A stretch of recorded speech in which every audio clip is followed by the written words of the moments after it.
मुंडे साहेबांनी आता तेल व्यापाऱ्यांना इशारा दिलेला आहे की तेल विक्री ही पॅकबंद पाकिटामधूनच केली जावी। त्याच्यावर उत्पादनाची तारीख, कितीपर्यंत तुम्ही ते उत्पादन वापरू शकता, बाकी त्याच्यावरचे घटक किंवा कशापासून केलं आहे हे सर्व नोंद करायला लागेल। नक्कीच चांगली गोष्ट आहे। त्यामुळं लोकांना योग्य दरात चांगली वस्तू मिळाला आणि भेसळ करणाऱ्यांना प्रतिबंध बसेल हे नक्कीच आहे।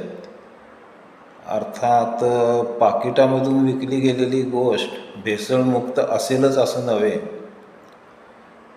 पण भेसळ करणारा सापडायला सोपं जाईल अशी कदाचित मुंडे सरांची कल्पना असावी।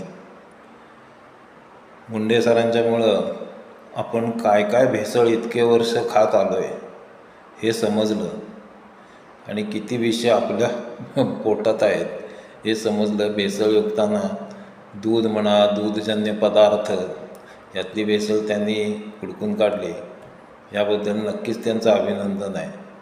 पण तेलासारख्या गोष्टीमध्ये एकतर सर्व खाद्यतेलांच्या किमती सर्वसामान्यांच्या आवाक्याबाहेरच्या आहेत। अर्धा किलो, 1 किलोचं किंवा जे काही असेल ते 900 ग्रॅम वगैरेचं पाकिट घेणं हे प्रत्येकाला परवडत नाही। त्याला खिशाच्या बेतानुसार 10 रुपये, 20 रुपये असं तेल घ्यायला लागतं। ही दुर्दैवानं आजसुद्धा आपल्या इथली परिस्थिती आहे।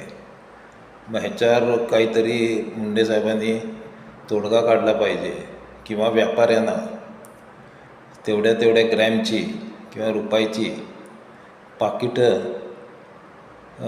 करस्तोपर्यंत तरी मुभा दिली पाहिजे। बघूया आता कसं काय काय करतात। तोपर्यंत भेसळ करणारे नवीन काहीतरी शक्कल ही हुडकून काढतीलच, कारण फौजदारापेक्षा चोर नेहमीच 4 पावलं पुढं असतो। व्हिडिओ आवडला तर चॅनलला सबस्क्राईब करा, शेअर करा, लाईक करा।